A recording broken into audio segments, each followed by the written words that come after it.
Hi, ladies and gentlemen. This is a 2006 Chevy HHR LT, the 2.2 liter, with automatic transmission. Um, we are doing the second video about the throttle body cleaning. I know some of y'all have asked me recently today if there was be a part two, and I do apologize because it was supposed to be, and I forgot to do one because I was in the process of buying a home and everything around the same time when I bought the car.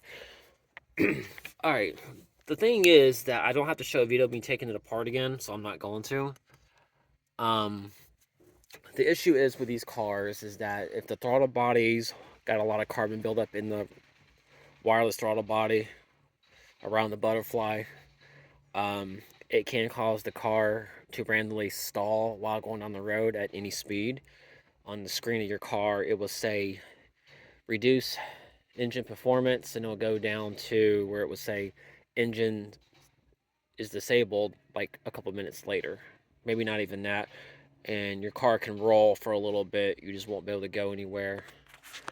Um, but I had that issue like 4 or 5 months ago where I was driving down the road. It said reduce engine performance, and it went down to engine disabled. It would crank, but it wouldn't start. Um, so when I looked in the throttle body last time, which y'all seen in the last video, there was a little bit of black carbon buildup, looked like cookie crumbs that was around the butterfly. Took the throttle body off, cleaned it up really good with some throttle body cleaner. Took off any other debris that might have been in there. It was just a little black, but not a lot to cause a problem. But I guess on these cars, the throttle bodies must be a little sensitive. So as you know, that there's the wireless. This is the wireless throttle body, just in case y'all know. I mean, in case y'all didn't know. And your idle air control valve, your throttle position sensor is all built into this thing.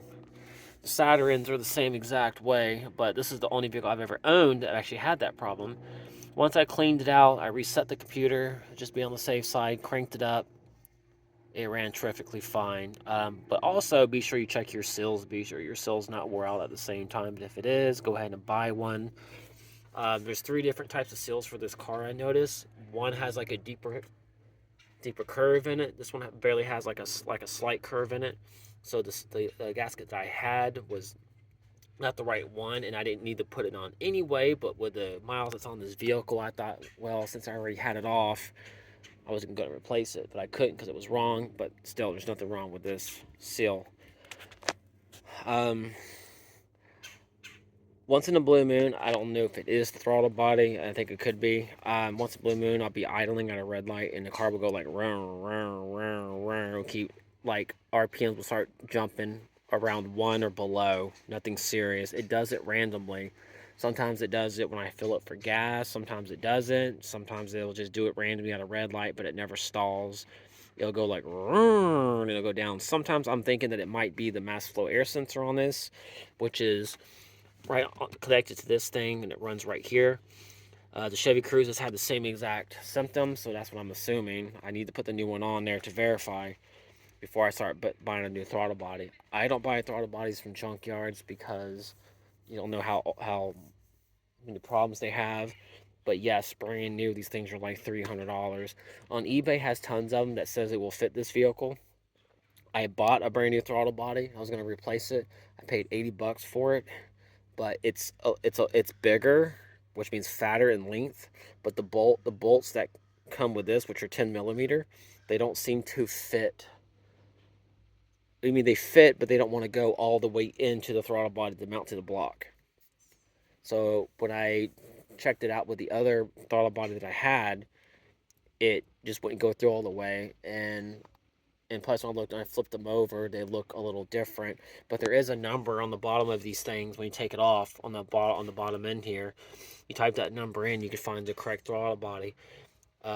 But if you go to a junkyard and you find a really nice HHR they got in a really bad fender bender or something, then you get one off of that. Because if an old lady owned it or something, then that's your best bet. But so far, I haven't had any problems with the engine performance issue.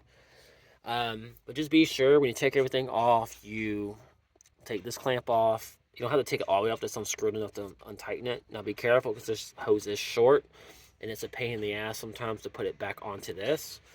Then you take this one off, and you got 4 10 millimeter bolts on all 4 ends. And you got this plug that you have to like snap off. If you see any carbon buildup or anything on this plug, spray it off with electrical cleaner only and let it dry for a few minutes before you plug it back up and connect everything back together the same way you've taken it off. If you have the engine performance issue or the engine disabled again, then you know it's the throttle body. I mean, it's not really hard to tell with these cars. I haven't had any codes since I bought it. I've had to replace the VVT solenoids. I've had to replace the map sensor, which I went ahead and did it because of the miles, and I thought that might have been one of the problems back then, so I went ahead and replaced that. The evap has been replaced. I really haven't put much work in this car, and I've had it almost a year. It's got 220K on it. And so, I mean, it is what it is. So if you have any questions on how to install this throttle body or what the symptoms could be, I can answer any questions that you may have for me. Feel free to comment on this video if you like. Alright, have a great one.